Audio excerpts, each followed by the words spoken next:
Senator from Hawaii. Mr. President, I rise to make a request for unanimous consent that the Senate proceed to executive session to consider the following nominations. Calendar numbers 307, 357, 358, 359, 362, 363, 364, 459, 460, 461, and 508. That the Senate proceed to vote without intervening action or debate on the nominations in the order listed.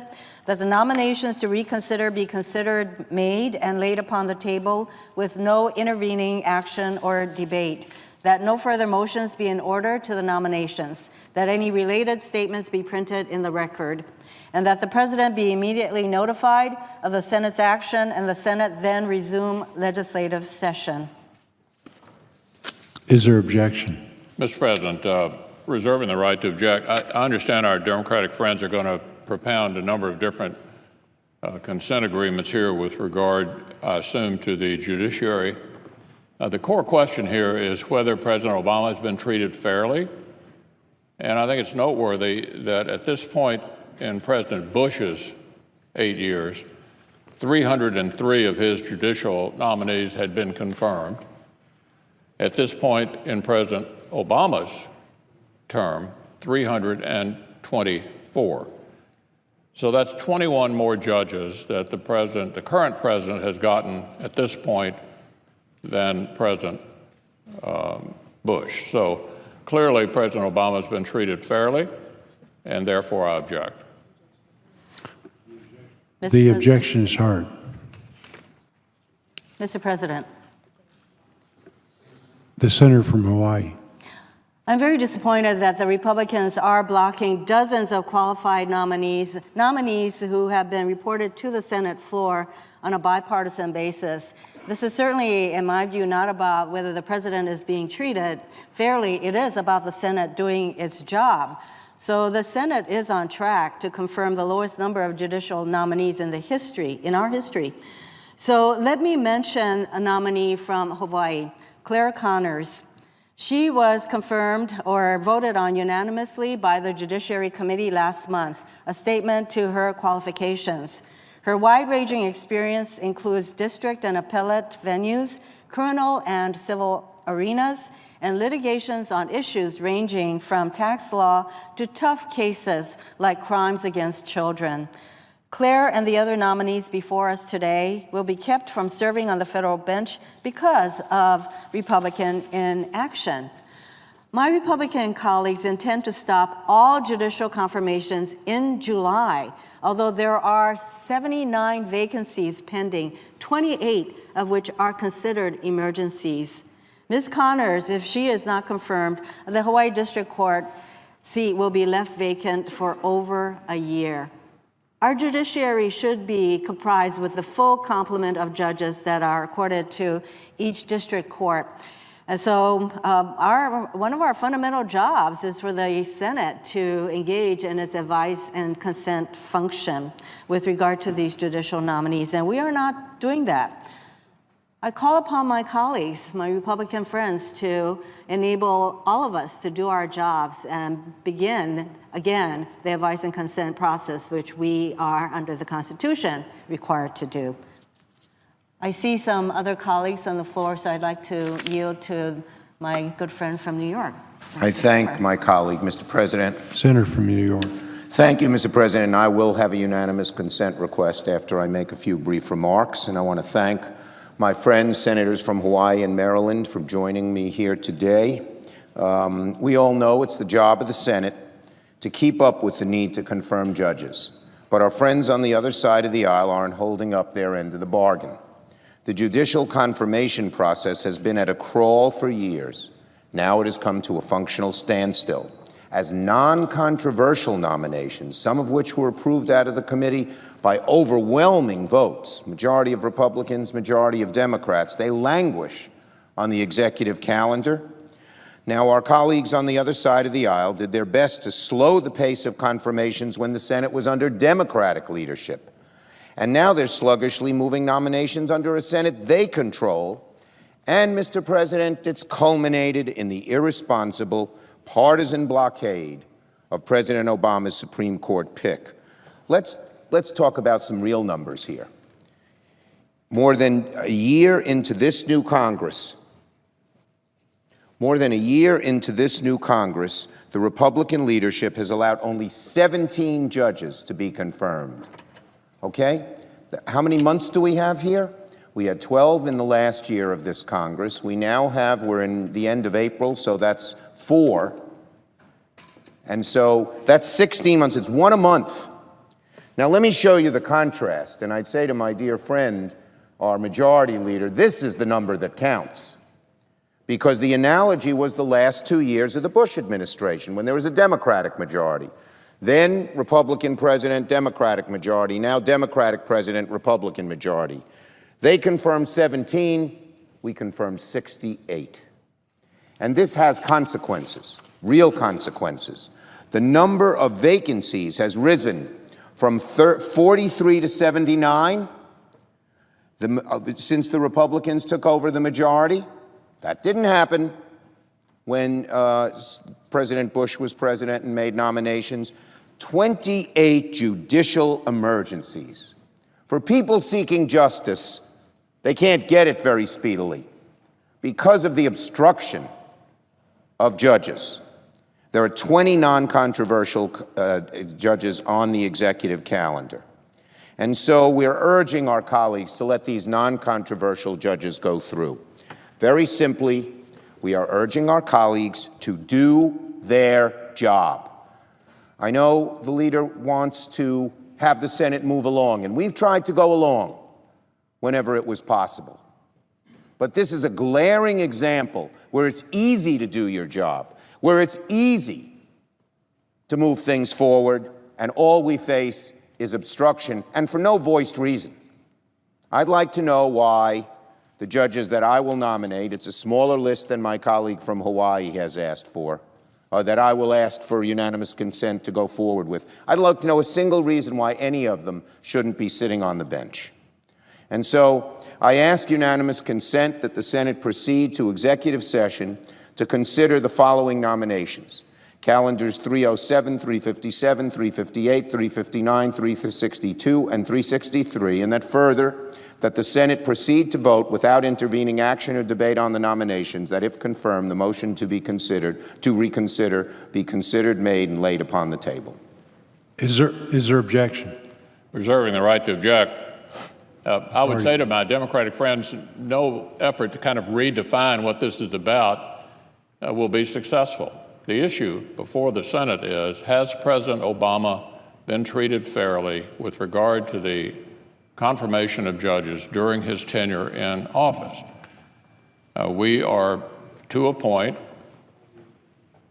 where we know that so far during the Obama years, he's gotten 23 more judges than President Bush got to this point.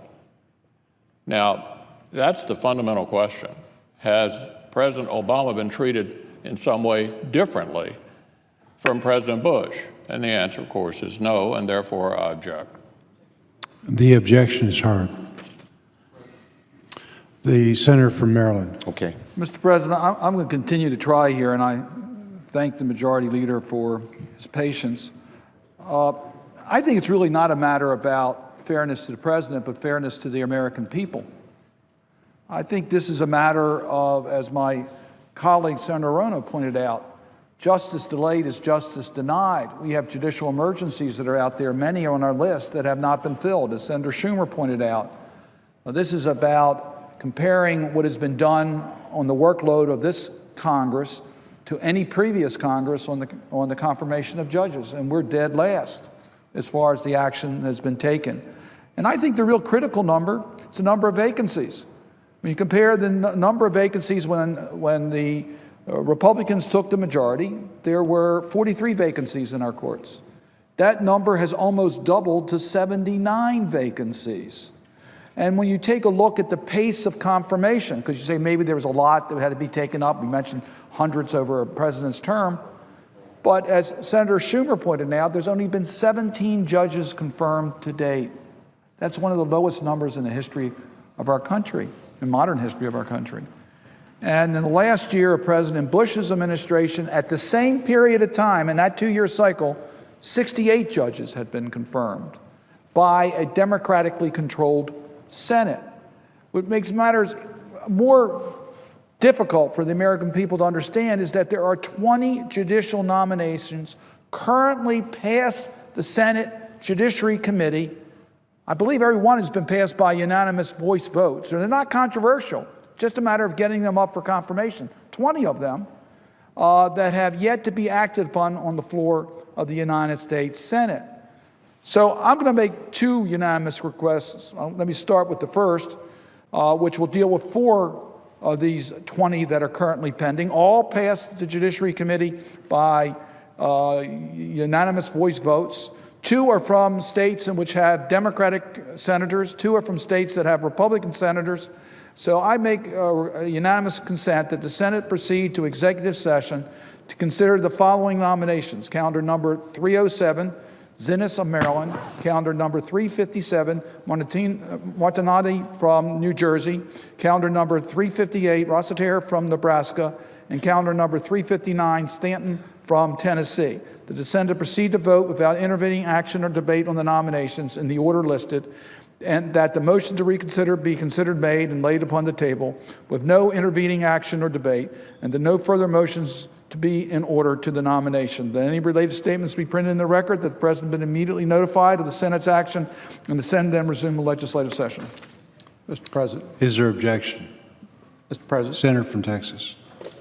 Mr. President, for the reasons previously expressed by the Majority Leader, I object. The objection is heard. Mr. President. Mr. President. Senator from Maryland. Mr. President, I'm going to make one further request in this series with Senator Rono and Senator Schumer, and that's to deal with the next nominee that would be up, considering the length of time that she has been on the calendar. It's a nominee, Paula Zinnis from Maryland. Her nomination was made in March 2015, over a year ago, by President Obama. It was recommended by Senator Mikulski and myself after an exhaustive vetting process that we go through before making recommendations to the President of the United States. She was then nominated over a year ago. She had a hearing in the Judiciary Committee on July of 2015. As I reported earlier, she was reported out by unanimous voice vote of the committee in September of last year, and she's been waiting all this time for action on the Senate floor. We need this vacancy filled. We have now 2 vacancies in the Maryland district, and the Chief Judge has related to us several times that this position is critical for the administration of justice to the people of Maryland and our nation. So therefore, I would ask unanimous consent that the Senate proceed to executive session to consider the following nomination, calendar number 307, Zinnis of Maryland, that the Senate proceed to vote without intervening action or debate on the nomination, that the motion to reconsider be considered made and laid upon the table with no intervening action or debate, that no further motions be in order to the nomination, that any related statements be printed in the record, and that the President be immediately notified of the Senate's action, and the Senate then resume legislative session. Is there objection? Mr. President. The senator from Texas. Mr. President, for reasons previously given, I object. The objection's been heard. Mr. President. Mr. President. Senator from Wyoming. I want to inject a few comments in this discussion, too. This isn't all just about Republicans. It isn't all about Democrats. I had a nominee from Wyoming. Incidentally, he wasn't nominated by me. He was nominated by our Democratic governor. And it took me about 9 months to get a hearing in committee. This was for a district judge. This wasn't for a Supreme Court. This wasn't for a circuit court. This was for a district court. It took me about 9 months to get a hearing for him. And you know, at the end of 2 years, he had not gotten a vote in committee. His life was in suspense for 2 years. That's not right. Neither party should do that. But as long as the other side is saying that we're holding things up, I got to point out that it's not just a one-sided thing. So I hope that some of the criticism can end and some of the work can be done. I yield the floor. Mr. President. The senator from Maryland. I just really want to share the frustration of my colleague from Wyoming. This just should not be a partisan issue. I agree it's wrong to hold people's lives in abeyance. We're trying to get the very best people to serve on our courts. And if they have to put their lives on hold for a year or two, will they come forward and seek to serve as a judge? We know that for the ones that we're trying to get on the bench, it's going to be a financial sacrifice. They can make more money in the private sector. We want the very best on our courts. But if someone's put on hold for 2 years or for 1 year, it compromises their ability if they're in the private practice of law, and it's not the right thing to do, whether it's a Democrat or a Republican in the White House. We got to act on these appointments a lot faster. The point that I raised is that during this term of Congress, during this year and a half, we've seen the number of judicial vacancies go up from 43 to 79. At this particular moment, there are 20 nominees on the executive calendar that have cleared the committee by voice votes that are not controversial. And some have been waiting over a year since their nomination. And we can do something about it right now, and we should do something about it right now. I yield the floor. Mr. President. The senator from Texas. Mr. President, I have 6 unanimous consent requests for committees to meet during today's session of the Senate. They've been approved by the majority and minority leaders. I'd ask consent that these requests be agreed to and be printed in the record. Without objection.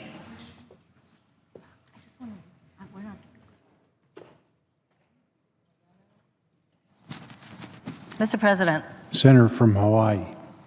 I'd like to just say a few more things regarding our requests for action on these judicial nominations.